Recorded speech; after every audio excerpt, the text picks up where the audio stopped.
today we have the opportunity to talk to a former Division I athlete who competed in track and field at a very, very high level. Super awesome opportunity to learn about what it was like in high school for him, a multi-time state champion, and what it was like competing, and getting better and better and better, and who were some of his mentors and some of the trainers that he had, and what were some of the sacrifices he had to make in order to compete at a high level. Then we talk about the collegiate experience, some of his failures, some of his successes, what he does to try and get himself in the zone and in the flow, and the importance of visualization. We talk about his business with 1ONEATHLETICS as a sports performance coach, what he's doing now to help other athletes improve in that field, and where you guys can follow him. It's a really, really cool opportunity to hear from somebody who competed and then took those sports lessons into the business world and is now building that business up. So I would encourage all of you guys to tap into this one, but check the description of the podcast, find the business. If you guys are interested in his services as a sports performance coach at 1ONEATHLETICS, you'll see the links in the description to go and check it out and get in contact with him. And if you want to, just let him know that I sent you over there, that you heard it from the podcast. Right on, guys. Check this one out. This is the Gametime Guru. So, what time is it? Game time! This is the Gametime Guru Podcast, where I interview sports figures from all over the world to help deliver a panoramic view on sports. So whether you're a former athlete, one of the crazies, or simply a casual sports fan, this is the perfect show for you as we peel back the curtains and learn from our guests every single week. I'm your host, Shane Larson, and I'm helping you see sports through a different lens.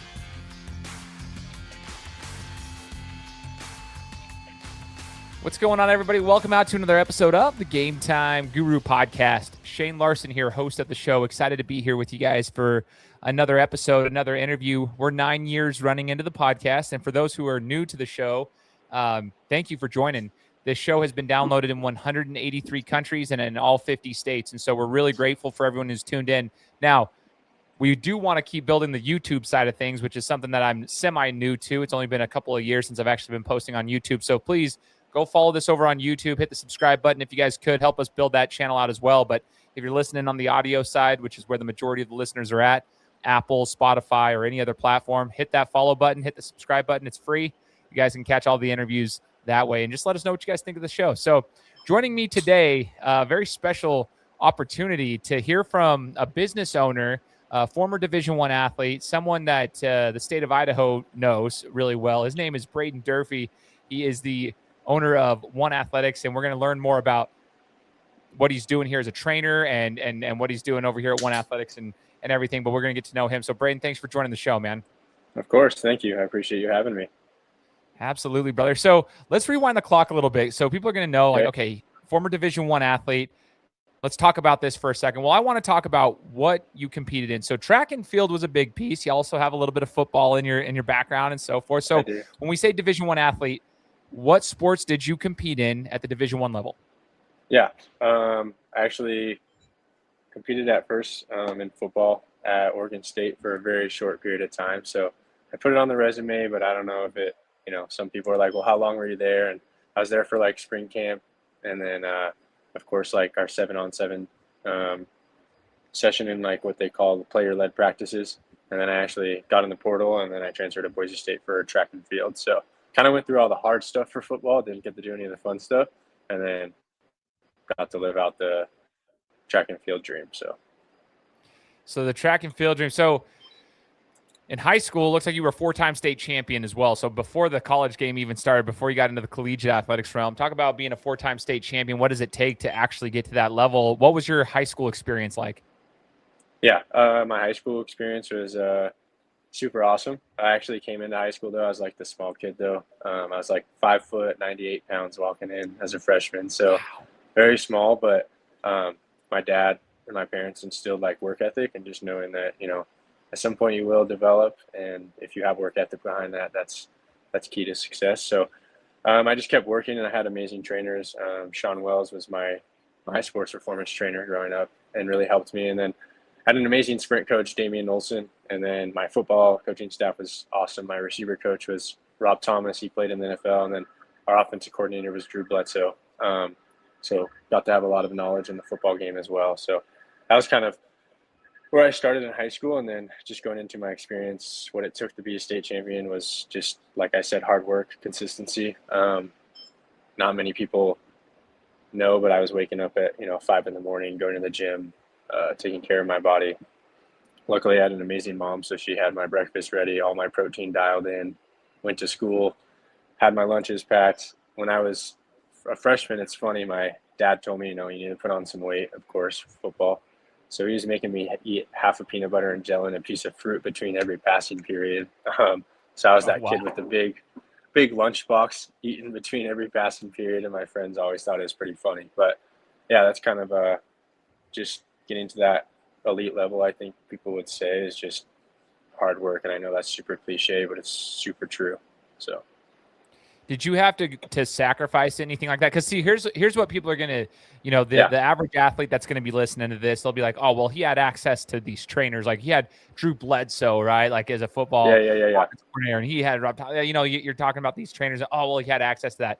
Talk about the sacrifices though, because you still have to put the work in. You might have access to like those resources, but you still got to put the actual work in. What were some of the sacrifices you had to make, Brayden, when you were in high school?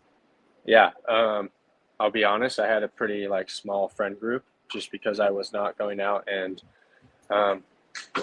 honestly, I wasn't going to dances. I wasn't going to, any outings or, a movie release. Movies were big in the theater when I was, in high school. So everybody's going to the movies. I never really went to a movie with a group of friends or things like that. So those little sacrifices, and they all added up. And that was something that my trainers put in me, was like, there's a lot of small things that you can control and that you might have to sacrifice, but those small things all add up to those big things. So that was really big in me, was, okay, yeah, I might not be able to go do this, but in the end it will add up and we can go accomplish big things. I ended up going to a couple of the dances, but that was one big thing that everybody thought was funny, was there was always a sports performance camp held in the Valley, which is from Bend, where I grew up. That's Portland, Oregon, that area. And they used to always have this training camp, but it was on Friday and Saturday, and it always landed on on one of our dances.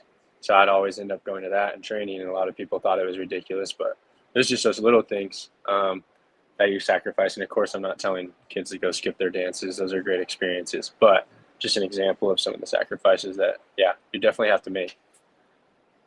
It's interesting you say that. I've talked to so many different athletes on the show over the last 9 years, man. Yeah. And it's interesting. They say similar things to what you just said, though. Like, it's like, I remember Avery Howell, who said that, she was getting up at 4:30 to go do her shooting workouts. And Avery was like, I still had fun in high school, had friends, but like I had to go to bed early because I had to get up early. And if I didn't want to be drained the next day, and it's just those little things, and it became a standard, and you just have to get your mindset around it. Did you grow up with any siblings, or did your parents compete in athletics as well, Brayden? Yeah, my dad was a football guy and track guy, and then my mom was actually a really good volleyball player. And then I grew up with 3 little sisters, so had a little different of a role as being the big brother and overseeing them, but it was super cool to just be part of their athletics. And then the biggest thing for me was to set an example with that work ethic, consistency. At first when I was growing up, Ben was a little smaller. Now it's a little bigger. It's about 100K. When I was growing up, is in the 60s, probably 60K. So being in the smaller town, a lot of people didn't really not make it out as in go to a big school or something like that. And so a lot of what I wanted to do for my sisters and people in that town was just hey, if you work hard, you make the sacrifices like we talked about, you can go make it. Don't listen to the people that are hey, you're from a small town, probably not going to happen. So yeah. I love that. Bend is a beautiful city, by the way. For those who have never been to Bend, Oregon, on this side of the country, Bend is beautiful. It's the best city in Oregon, in my opinion. It's cool. I got a buddy from my last job here in Boise that is also from Bend, and we always spoke about that. So smaller town, but not really anymore. Like you said, about 100,000 people in there. Beautiful, beautiful place. Now, Brayden, I got a question though. So you went to college initially for football. Did you have track scholarships and offers prior to that as well, coming out of high school, or was track one of those things that you decided, okay, well, I'm athletic enough, I can just do that at Boise State? Yeah. Actually, it flipped in the middle of my high school career first couple of years, I was definitely that football guy that was doing track to stay fast. And then had a meeting with one of my track coaches, and he was like, hey, I think you can be pretty good at this, because at the end of my sophomore year, I actually got third at state in the 400 and ran 49.8 as a sophomore. And so that was when my track coach kind of sat me and my parents down and just said, hey, I think Brayden, could be pretty good if he actually went after track. And so that was kind of when things started to switch a little bit, and I really got into learning more about track. What do I need to do to get better? Those type of things. And then my junior year is kind of a back and forth thing. Football, I was like, okay, I'm still a football guy. And then we went into track, and it was like, okay, I'm a track guy. And then that's when it really switched. Junior year, had some pretty good success, and I actually started to get some Division I offers, smaller offers. And I was like, okay, this is probably the route. But then, I ended up trying out football at first just because I had an opportunity and thought it might be something that I wanted to do, and I didn't want to lay there later in life and maybe regret it. So I gave it the shot, and I can say that I, went and gave it a try, but it didn't work out. So that's kind of the story of where it kind of all switched around. Oh, that's awesome, man. It's kind of cool to hear the story. So you just said a 49-second. Oh, that's ridiculous. So let me tell you something. When I was in high school, I started boxing for Golden Gloves here in Boise. And so one of the things our boxing coach made us do, I hated running, by the way, back then. I just absolutely hated it. But he made us go, one of our conditioning drills was we could choose to do 10 400s or 20 200s. And what you had to do is you got a minute break in between each one of them. So you sprint it, minute break. It's just like you're getting around. It was just kind of to simulate trying to get your breathing under control, and then do it again. And the rule was we had to get it in a minute and 5 seconds or less. Okay. I was like, oh, dude, just one lap around here, a minute 5. Cool, dude. Okay. I did it twice. And then I felt like my hamstrings were going to rip off the bone. Yeah.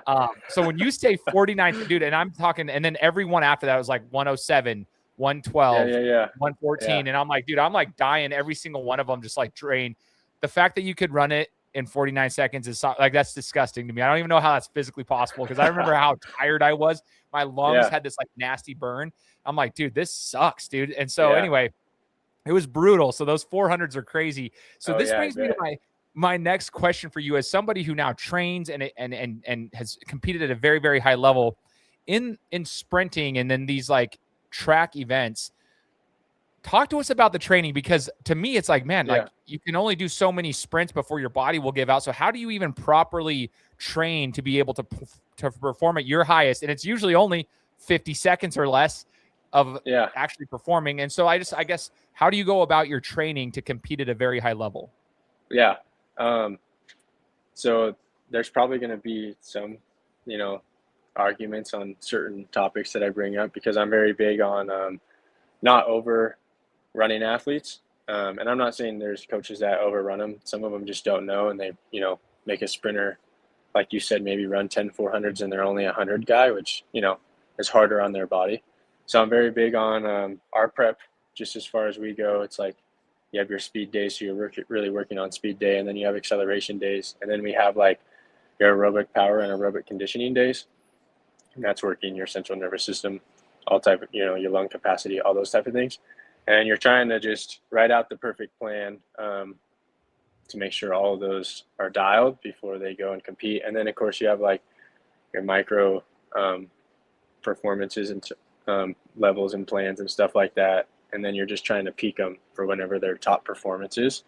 I'm very big on, a lot of coaches in the speed development or track area, what they try to do is they, with their peaking, they'll have them train really hard kind of through the whole season and peak them for like districts or state, And I'm very big on trying to do these micro peaks. So we'll actually try to peak like almost every other meet so they feel fresh.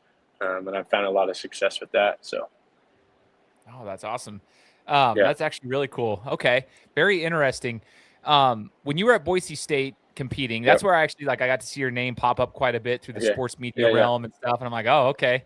I see this guy all over the place. When you're competing, talk to us about the day of a track meet. Okay. You've prepared. I've always wondered this with track though, because sometimes you know how it is. You're never going to feel 100%. Some days you're going to feel better than others. You've got to go out there and compete. And like every meet is important, it's just like you've got to compete at your give it everything you got, but sometimes your body's just not feeling it. So I guess what's your track day for your meets? What's your routine like from the morning until the meet goes and stuff to make sure that your body and your mind and everything is kind of clicking? Yeah. Biggest thing is getting some food in first. That's the biggest thing. And I'm not very big on having a whole bunch of big meals throughout the day, just because when you're running a 400, as you probably know, you don't feel that great after, so you don't really want to eat something big. So we would eat something pretty big in the morning to kind of hold us over. So like oatmeal was huge with some like honey, some natural sugar, thing like that. So you have your glucose. And then from there, we'd have like snacks throughout the day. That's for the fueling side of it all. And then you're pretty much just getting into a mindset of and track and field, you don't want to be cocky or, like go into a meet and be like, I'm going to destroy all of these guys. But you have to have confidence in yourself that when that gun goes off, you can win the race. So it's a very like subtle confidence, I would say. And then the biggest thing is visualization. That's like one of the biggest topics we talk about in track and field. And then I'm sure other sports do it a lot as well. And I've seen that. And I got my bachelor's in sports psychology. So visualization is just huge. So throughout the day, we're just trying to visualize each part of the race. And a lot of people don't know, but like the simple race, like 100, you have your acceleration rate and you're trying to work on your acceleration zone. And then you're getting up into your max velocity zone. And so you're trying to like visualize each of those phases as you're coming up, make sure they're all good. But then once you get to the meet, it's kind of like you have to let it all go and you just have to go race. Because I tell a lot of my athletes over and over is in track and field, it's a game of errors in essence. You get one chance, and I love other sports, but like football, basketball and stuff, you get 4 quarters, you miss a shot, you can probably put up, 10 other shots and hopefully they go in, things like that. Track and field, you get to that line, gun goes off, something goes wrong, you might not get to run that race for a whole nother week, things like that. So it's very much so, if you're thinking about all these errors or things that could go wrong, most likely they could probably go wrong. So in track and field, it's really big on about an hour before was my goal. And I try to help my athletes understand that about an hour before. It's just like be in that flow state. Just enjoy the moment, see the other athletes around you, feel the breeze on your face, like feel the environment, and then just go run. So, yeah. Dude, I love the sports psychology component to it, man. That's like a big thing that I'm passionate about. And that's why I love learning from people like yourself, because one, you are an athlete, but two, you have that background from your degree. Dude, when coaching basketball, for example, Brayden, I've run into a lot of these athletes that like, we call them practice All-Americans. They're super comfortable, everything, they're playing in their flow state there. But when the lights are on, I mean, like physiologically almost, it's like they start sweating, like they get the cold sweats, and then they like kind of clamp up. They don't understand how to get their body to actually function properly. So they're just a shell of themselves. And I think having that background like yourself, that's probably why it's such a huge, you have not only the athletic background, but the background in sports psychology to help. And I'm sure that's all a big piece of what you're doing at 1ONEATHLETICS and stuff. So that's a huge piece of it, the mental side and the physical side, and being able to do that. But I do want to ask you this question too. In your career, there's probably ebbs and flows, ups and downs. I want to hear about one of your, I guess I wouldn't call it a failure, but sometime when you didn't perform to your highest and how you were able to come back from that, or something that was a setback in your career and what you did to make sure to kind of snap out and go to the next steps. Yeah. I was actually just talking to Mason, our media guy, when I was driving up to this track meet, about one of the times that I failed in track and field. It's like one of the biggest moments. So I'm at Boise State. We're going to the first outdoor meet. My coach decides to take me to to our Mountain West Conference Championships. And I'm, young buck, never really been. I've been at, state and things like that, but this is college. And, they're sitting there telling me, hey, you got to score points. That's how we win. And I remember I'm, freaking out, nervous, not doing anything that I had learned, but I hadn't really learned a whole lot yet because I'm only a freshman, technically. And we get to the 200, and I think I got dead last and ran slower than I ran my sophomore year of high school. Oh, and wow. I just remember walking off the track, and so at Mountain West, your parents can come, and if your parents come, you have the ability to not take the bus back. You can have your parents take you back. And so there, my grandparents had actually came. And I remember telling my coaches, hey, I'll be back at the hotel, and asked my grandparents to meet me at the car. And I actually went up in the stands, and the stadium cleared out, and I sat there for like 15 minutes. And I just kept telling myself, positive reinforcement. I was like, hey, we're going to work hard, and we're not going to let this happen again. Like, remember this feeling. Like, remember this feeling of, your name being up there last. You ran not the greatest time, and like, remember in, last rep of every workout this next year, like, remember that feeling. And so that whole next year, I came in with that whole mentality. And we were cranking some crazy workouts, and I was just destroying them. To this day, I still talk to all my sprint coaches, both my sprint coaches that were at Boise State, and they still bring up this one workout. That following year, we did 6 by 500 meter sprints. And I remember I hit every one and every time. And right as soon as the last one hit, I like completely hit the ground, was rolling around.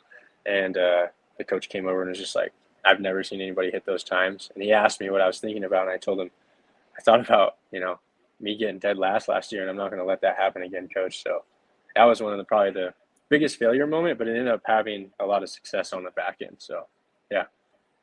I love that, man. So if there's an athlete that's experienced that, I talk to them all the time, Brayden, and I've experienced in my own career too. I mean, I'm 37 now, but we all have experienced setbacks in whatever we're doing. And what would you encourage them to do? Would you encourage them to sit there and feel that and then get back to work? Like, what's the biggest piece of encouragement so that they can get there? Because sometimes when you're in the thick of it, it sounds cool. It's all motivational, right? But it's hard to get out of it. What would you say is like the first thing you do to okay, remember this, and then let's get out of it? You know what I mean? Yeah.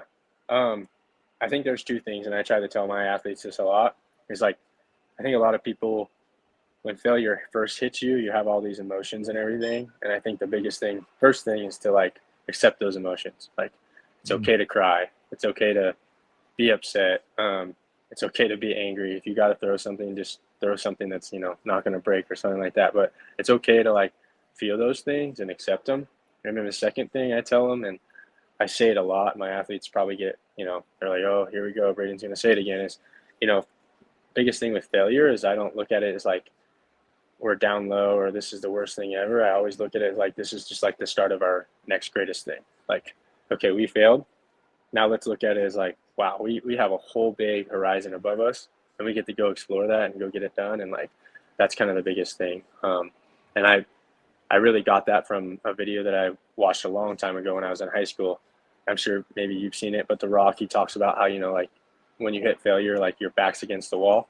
And there's not really any other way to go other than forward, because you have that wall against you. And so that's really what I just tell my athletes and anybody that was watching this, just remember you can accept those emotions. And second, failure doesn't have to be this negative, cloud around you. It's could be something just the start of the greatest thing that you never know could happen. So, yeah.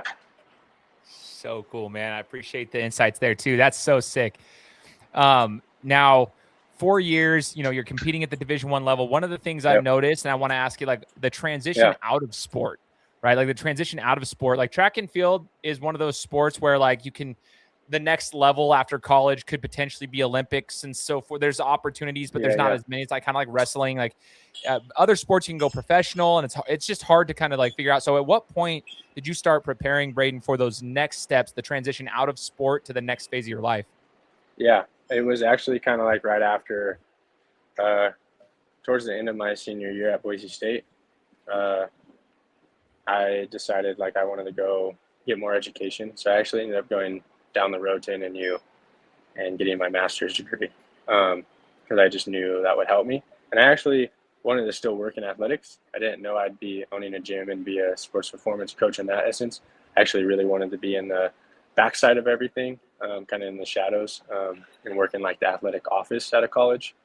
So that's kind of what I went for my master's in, to learn all the back halfing of building a team. What do you kind of what Jeremiah does, but learning about it, because he does an amazing job. But so that's kind of what I did to start prepare for it and just have an idea. And then I kind of fell into that coaching world when I was getting my master's degree. So that's cool, man. So life kind of took you over there into a different little path here and yeah. whatnot. So Talk to us about One Athletics, and you started the gym. I mean, as a business owner, there's things that come along with that. There's the ups and the downs of it. You're trying to get clients. You're trying to get your name out there. You're trying to explain, like, talk to us about One Athletics. What are you doing in that feel? Like, what's the niche of the athletes that you're training?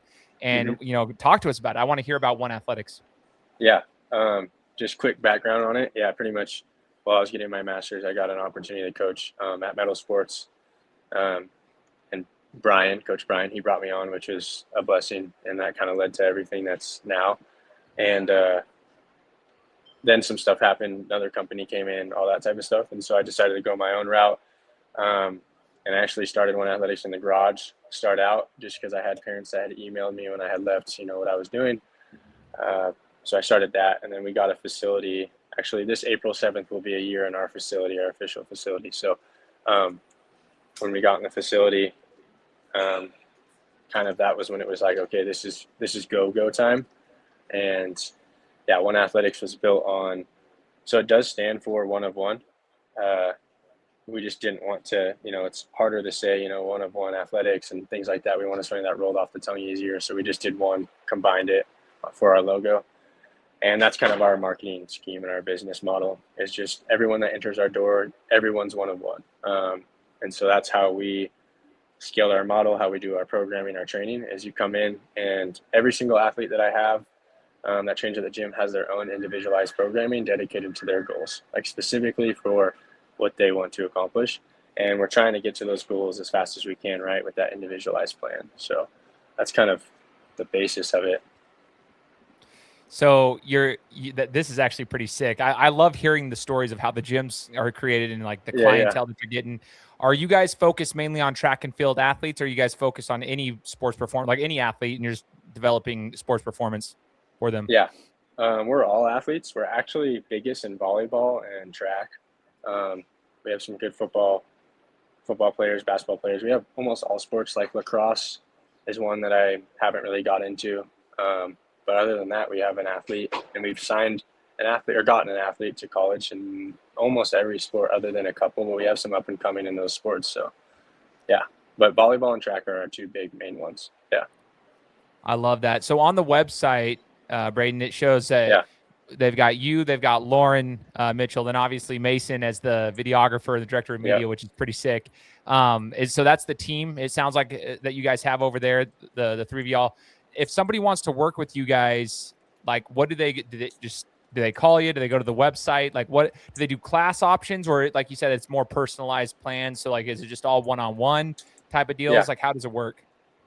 Biggest thing, is to contact us on the website, and you can email or, directly contact me. My phone number's on there. And we have some small groups. We actually don't go groups bigger than 5 just because we like that individualized aspect, and we like that athlete to coaching ratio, just because then we can really dial in things. We do a lot of filming, breaking it down so that the athletes can visualize, their learning as well. Not just hear us say, core tight or your hips need to get lower. It's really easy, them to say, okay, yeah, but in the back of their head, they're like, I might not have any idea what you're saying. But if we can, pull it up on video and draw a line and say, hey, your hips are here, we got to get them to here. And they're like, oh, gotcha. So we like to keep it smaller just because of that. But yes, they can just reach out, and then we have some small group. And then during the morning for those online kids or anything like that, we have sessions going. And then that after school, more one-on-one. And then night is when we do like more of our smaller group stuff. So.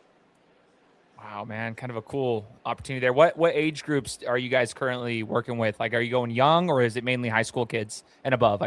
We go all the way down to, I train actually a 6-year-old one-on-one. So we go all the way down to, that's the youngest I have. And then we go all the way up to, we even work with like some pro athletes, but we go all the way up to that level. So, yeah. Oh, sweet. I was asking because like I've got 3 young kids, right? And my 9-year-old's currently going to a different one for performance right now, like as he's playing 7-on-7 football, getting introduced, all that. That's awesome. What's funny though, like I want to say this, I want to shout you out for that, because the visualization component, my son is just like me. Okay. It's like, you can tell him, hey, you got to drop your hips. Like I'm trying to tell him to do backpedaling in football. And it's like, got to drop your hips when you're breaking into your route and stuff. And he doesn't get it. Like he doesn't know. To me, it makes sense, but he's 9. And so he's like, I don't know what that means. What does that mean? Drop your hips. It's all the little things. But I was a visual learner. I always have been. I had to have my coach draw the plays for me in basketball. Every play, draw exactly what every position's doing, and then I could figure it out. I was kind of like Rain Man in that sense. But anyway, it's like I had to see it. And the fact that you guys do that, especially for young kids, I think is huge. You can't just assume that the kids will understand every single thing that you're trying to teach them. If you can show them, they click. I'm a huge proponent of that. So I'm going to shout you out for that. Sure. I think that's awesome that you're doing that. I appreciate that. Super, super dope. So I will put the link here in the description to make sure that people can contact you guys with One Athletics. I love what you guys are doing. And I don't know Lauren, but I do know Mason. So this is super cool. It's a cool team that you guys got. And now I know you, so which is pretty dope. But I do want to ask you 2 questions before we wrap it up. I know you're super busy, Brayden, but the last 2 things. One, your athletics career, what you've gone through, the ups and the downs through being not just a Division I athlete, but just an athlete growing up through high school and everything and competing at a high level, winning championships and so forth. What have you taken from there into your business world now? Because I know as a business owner too, like the ups, there's some tough things that go along with trying to build a business. It's tough. What's something that you've taken from the athletics world that can directly translate to the business world? Yeah. I think the biggest thing is like showing up every day. I think everybody knows like you're going to have your bad days, your good days, but if you show up, good things will happen. And then I think one of the biggest things that I've taken is that hard work ethic, but the biggest thing is like that day by day, like I said in high school, that I've taken with me is those little things all add up. And so seeing that happen in, my track and field life, and football life, where I came in, a small kid and developed into that four-time state champion. In the business world, it's kind of that same process. You're not the small kid, but you start out small, and it's like you want to grow your business. So taking those steps just day by day, how can we do that? And that's kind of like a little different topic, but every year we kind of pick a word. I do it for One Athletics, even when it was in the garage. And like this year it was like be undeniable by design. So it was like, the biggest thing, and I have it like all written up right here, is like when something is undeniable by design, it's like doubt has no space to live. And so we want to eliminate that.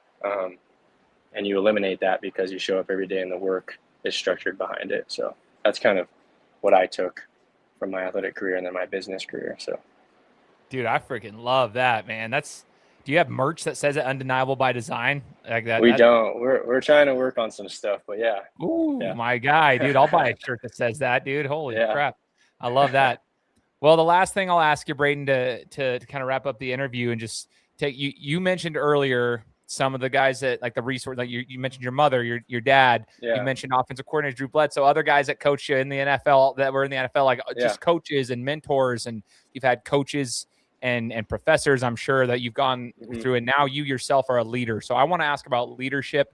What is the biggest, like, I guess, thing that you see in leadership? What's the best thing you can do as a leader to help develop those that are in your charge, so to speak? Yeah. I think leading by example, but it goes deeper than that. I think it's being able to show up, like I said, with the business world, showing up. But if you set a standard for everybody in your business, whether it's, for me, it's all these kids, I'm telling them, to push past their limits. I'm telling them when, you're doing Bulgarian split squat or something like that, and it's not fun, I'm telling them, like, hey, you got it. Like, you can fight through it. Like, no pain, no gain, those type of things. If I'm telling them those type of things, I have to set the same standard for myself. So I think as a leader, you do that. And another shout out, and him, is Keyshawn Liggins. I talk to him sometimes, and he's another proponent in the space that we always talk about. We got to go, do workouts that we don't want to do. So our athletes understand, you have to push to be elite too. And we're going to do that as well alongside you, just in a different aspect. And so I think that's the biggest thing with leadership, and anybody that's in a business world is just, can you lead by example, but can you do it as like a peer in essence, if they're doing a hard squat, have they seen me do a hard squat? And then when I tell them, you got to push through, or like, you can get it, and they've seen me fight through a max squat, it makes a whole difference in the world. in the sports performance industry, but just in the business world, so yeah. I freaking love it, man. I love it. Yeah. Well, Brayden, I do appreciate your time. I know you're super busy. You've been going around, you're building your business, you're traveling, you're doing your thing. So I just want to say thank you for making the time to be able to chat with me on the podcast. And I'll make sure all the links here are in the description for following you on socials and YouTube, and then obviously your website. So for those who are listening, make sure to tune in. But I just appreciate your time, brother. Thank you so much. Yeah, I appreciate you. Thank you. Absolutely. For all those who are listening, again, just make sure to hit that subscribe button because we'll be coming to you next week with another interview. Take care. Guys, thanks so much for listening to another episode of my show. Now, if you could go and do me a favor, head over to iTunes, give me 5 stars, and leave me a review, it would be greatly appreciated. Thanks, guys. Appreciate your support.